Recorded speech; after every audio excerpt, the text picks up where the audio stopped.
My mini vlog, नहीं welcome back to my बड़ा vlog. तो आज मैं अपना बड़ा व्लॉग बना रही हूँ, तो आप मेरे ये व्लॉग के साथ अंतिम तक बने रहिएगा क्योंकि बहुत मजा आने वाला है।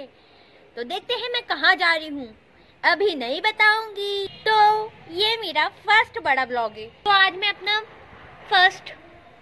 पहला बड़ा व्लॉग बना रही हूँ। तो मैंने सोचा मैं अपने शहर के द फेमस प्रसिद्ध स्थान से बनाऊं। वो सिर्फ हमारे शहर का नहीं, पूरे देश का प्रसिद्ध स्थान है।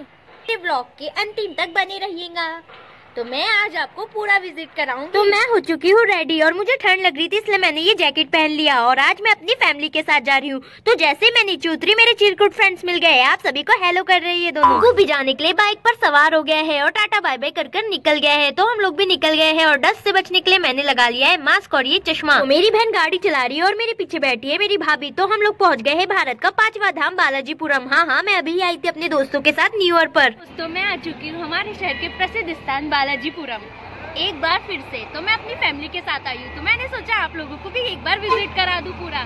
तो चलिए चलते हैं। आइए मेरे साथ कीजिए बालाजीपुरम की पूरी शहर। तो ये है प्रवेश द्वार, जिसकी रक्षा के लिए दाएं बाएं लगे हैं हाथी बाई के 2 सुंदर से स्तंभ। ऐसे ही हम अंदर प्रवेश करते हैं, हमें दर्शन होते हैं शेषनाग पर विराजमान शिव जी के, जो एकदम पानी के बीचों बीच शेषनाग पर विराजित है। साल पर मैं अपने दोस्तों के साथ आई थी, तो मैंने आपको अपने मिनी व्लॉग में बालाजीपुरम का दृश्य कराया था, पर उतने अच्छे से नहीं करा पाई थी। इसीलिए आज मैं ज्यादा से ज्यादा और अच्छे से बालाजीपुरम का पूरा दर्शन कराऊंगी आप लोगों को। तो ये है बालाजीपुरम का सबसे भव्य और सबसे सुंदर मंदिर, रुक्मणी बालाजी भगवान जी का स्वर्ण रंग से चमकता हुआ 5 फन वाले नाग जी के ऊपर स्थित है शिव जी की प्रतिमा। चलो अब आगे बढ़ते हैं। मेरे साइड से जो लंबी सी पानी की नहर दिखाई दे रही है, उसमें से फव्वारा निकलता है जो बहुत सुंदर लगता है, पर अभी फव्वारा नहीं हो रहा है। तो बालाजीपुरम का पूरा विजिट करने के लिए मेरे साथ बने रहिए ब्लॉग के अंतिम तक। गुगू खड़ा है बॉर्डर पर, हाय कर रहा है, वो मंदिर में दर्शन करके आ गया है। उसको देख के मुझे यहाँ हंसने के दौरे पड़ गए हैं। चलो अब हम भी चलते हैं मंदिर में। तो आप लोग भी एक बार जरूर आइएगा बालाजी भगवान जी के दर्शन के लिए। अब मोबाइल को जेब में रखकर मंदिर में प्रवेश करते हैं। आ गई मैं भगवान जी का आशीर्वाद लेके। तो चलो अब हम चलते हैं शेषनाग की सबसे बड़ी गुफा, 5 फन वाले, जब भी तो इनको शेषनाग कहते हैं। चलिए शेषनाग की गुफा घुमाती हूँ आप लोगों को। आइए आइए, डरिए मत।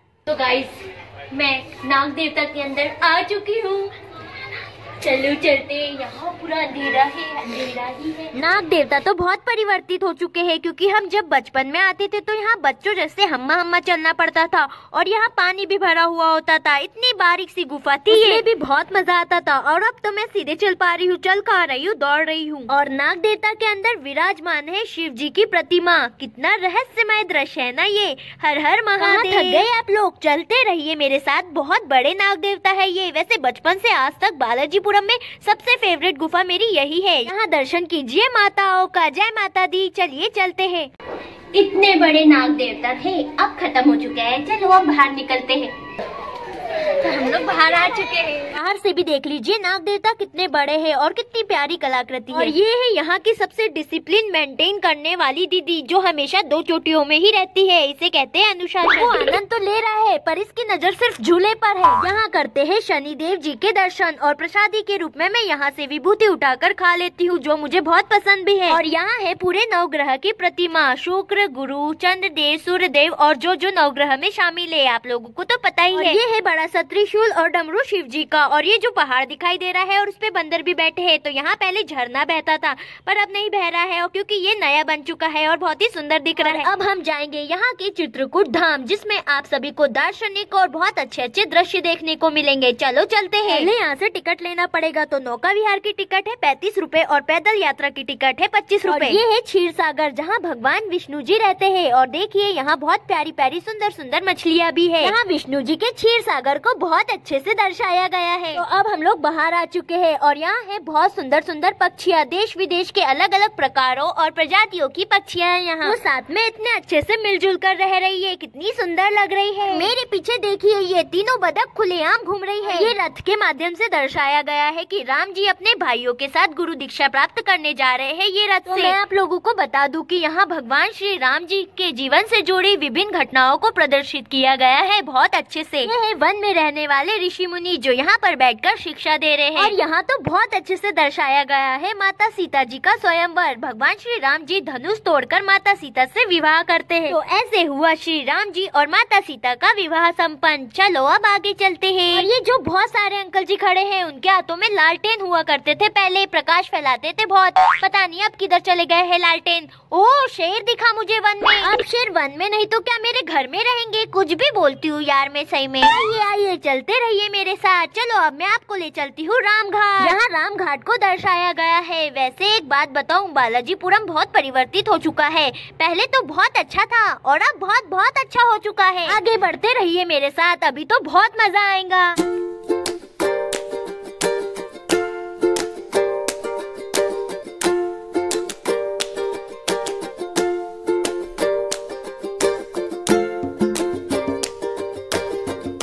दर्शाया गया है कि श्री राम जी चले वन गमन करने माता सीता और लक्ष्मण जी के साथ।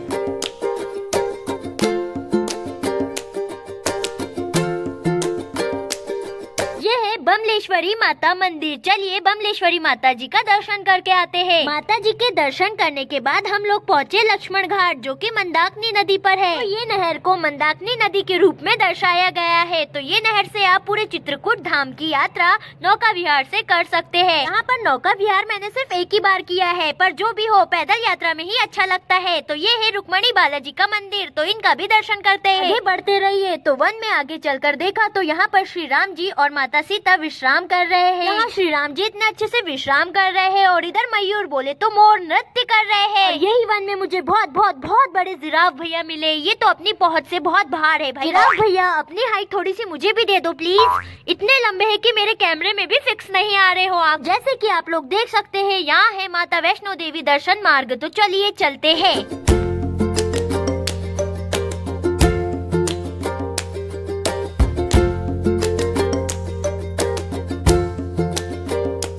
जी के दर्शन करने के लिए गुफा के केंद्र से होकर जाना पड़ेगा। आइए आइए, इधर बहुत अंधेरा है।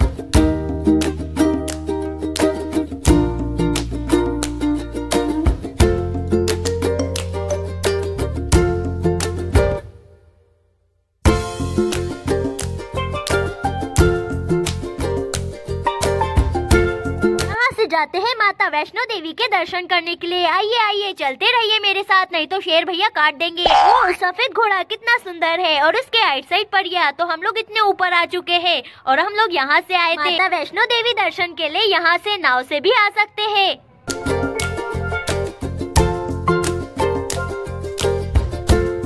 मैं पहुंच चुकी हूँ सबसे ऊपर वैष्णो माता मंदिर। जय माता दी। तो चलिए और ऊपर लेकर चलती हूँ मैं। यहाँ से हमारे शहर बैतूल का बहुत अच्छा दृश्य दिखता है। दादा बैतूल ही दिख जाता है। अरे नहीं, कुछ ज्यादा ही बोल दिया मैंने। इतनी हवा चल रही है, आई एम पतलू, कहीं उड़ ना जाऊँ। और पिछली बार आए थे तो हम लोगों ने यही फोटोज खींचे थे। यहाँ पर इतनी ठंडी ठंडी हवा चल रही है, वो भी इतनी ठंड में। यही ठंडी ठंडी हवा गर्मी में चलना चाहिए, तब मजा आएगा।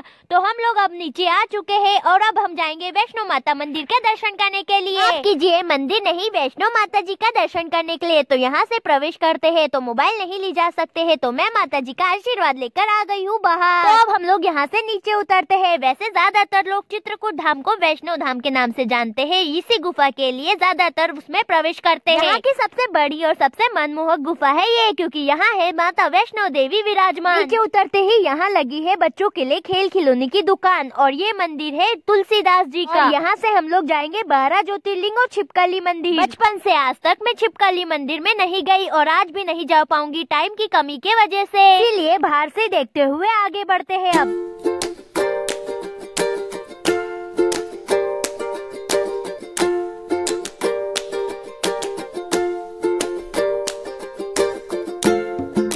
यहाँ उस दृश्य को दर्शाया गया है जब वनवास के दौरान केवट जी ने श्री राम जी और माता सीता जी और लक्ष्मण जी को अपनी नाव से गंगा पार करवाई थी।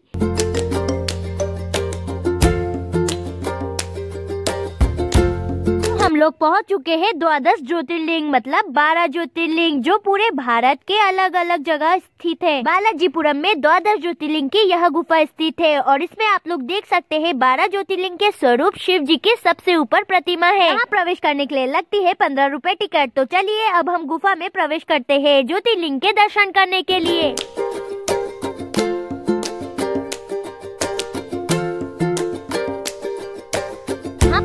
भारत के 12 ज्योतिर्लिंग के एक साथ दर्शन हो जाते हैं। तो यहाँ अभी थोड़ा कार्य चालू था, इसीलिए मैं अच्छे से नहीं बता पाई। मैंने तो भोलेनाथ जी के पूरे स्वरूप के दर्शन कर लिए हैं। ऐसे कैसे हो सकता है कि मैं दर्शन करूं और आप लोगों को नहीं कराऊं? चलो मैं कोशिश करती हूँ पूरे ज्योतिर्लिंग के दर्शन कराने की।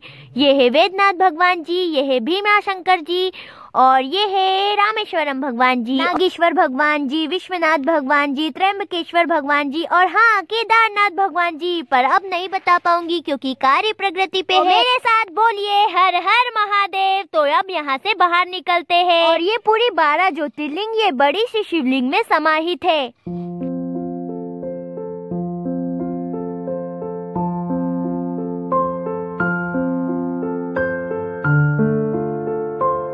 जहाँ शिवलिंग हो और वहाँ पर नंदी देवता ना हो, ऐसा तो हो ही नहीं सकता। देखिए कितनी बड़ी प्रतिमा है नंदी देवता की भी, और ये त्रिशूल भी बहुत बड़ा है यहाँ पर।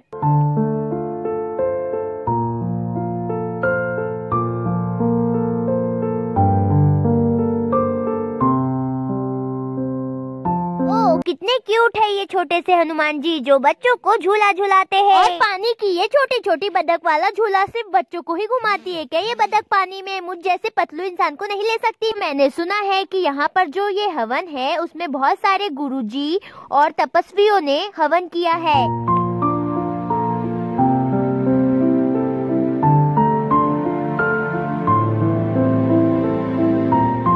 डुगू मिल गया है मुझे, कितना मिस कर रही थी मैं इसको अभी तक। तो इसने पूरा बालाजीपुरम घूम लिया है, पर मैंने इसको वापस ले गया झूले तरफ। और ये मुझे बता रहा है कि मैंने बस मिक्की माउस वाला झूला झूला। ये अब मुझसे एक्सपेक्ट कर रहा है कि मैं इसको झूला झूलाऊं। अरे इसको क्या पता कि इसकी बुआ ही कब से तड़प रही है झूला झूलने के लिए। पर बड़ी दीदी झुलाए तब ना।